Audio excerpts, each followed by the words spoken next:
এই মুহূর্তে যারা ভিডিওটি দেখছেন সবাইকে স্বাগত জানাচ্ছি। চলতে চলতে চলে এসেছি রাজশাহীর নভ থিয়েটারে।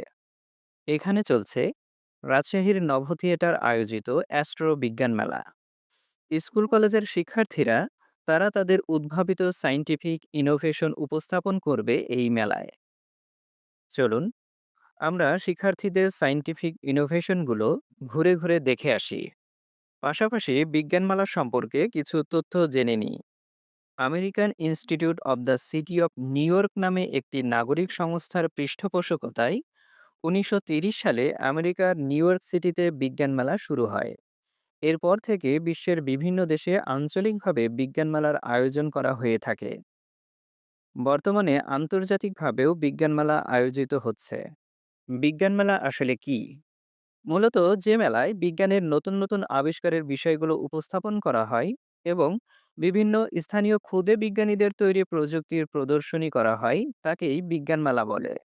বিজ্ঞানের নতুন নতুন সৃষ্টিশীল কর্মগুলো বিজ্ঞান মেলায় স্থান পায়।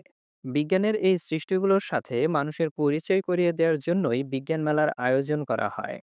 এর ফলে একদিকে যেমন মানুষের বিজ্ঞান সম্বন্ধে ধারণা জন্মায়, তেমনি তারা এর প্রতি আরও বেশি আগ্রহী হয়। বিজ্ঞানের সব আবিষ্কারই মানুষের কল্যাণের জন্য করা হয়। বিজ্ঞান আমাদের জীবনকে স্বাচ্ছন্দ্যময় এবং আমাদের প্রতিদিনের কাজকে সহজ করে তুলেছে। বিজ্ঞান মেলার মাধ্যমে মানুষ বিজ্ঞানের কল্যাণ সম্পর্কে স্পষ্ট ধারণা পায় এবং এর ফলে বিজ্ঞানের আবিষ্কার আমাদের জন্য কতটা প্রয়োজনীয় তা জানতে পারা যায় এই বিজ্ঞান মেলার মাধ্যমে। উন্নত বিশ্বের লোক সর্বদা এগিয়ে যাচ্ছে।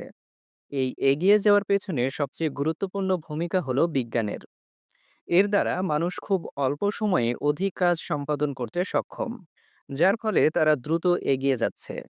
বিজ্ঞান মেলায় এইসব তথ্য প্রকাশের মাধ্যম আছে, যার মাধ্যমে মানুষ এসব বিপ্লব সম্পর্কে স্পষ্ট ধারণা পায় এবং এর ফলে জনগণ বিজ্ঞান সচেতন হতে পারে এবং বিজ্ঞানের প্রতি তাদের আস্থা বাড়াতে পারে। আর এই কারণেই বিজ্ঞান মেলার আয়োজন করা হয়ে থাকে।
এতক্ষণ যারা মনোযোগ সহকারে ভিডিওটি দেখলেন তাদের জন্য ছোট্ট একটি কুইজ।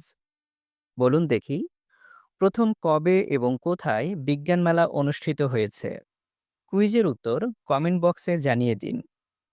যদি উত্তর দিতে পারেন তাহলে বুঝবো আপনি যথেষ্ট মনোযোগী দর্শক। আজ তাহলে এ পর্যন্তই। আজ ফিরে যাচ্ছি, তবে ফিরে আসবো আবারও পরবর্তী ভিডিও নিয়ে।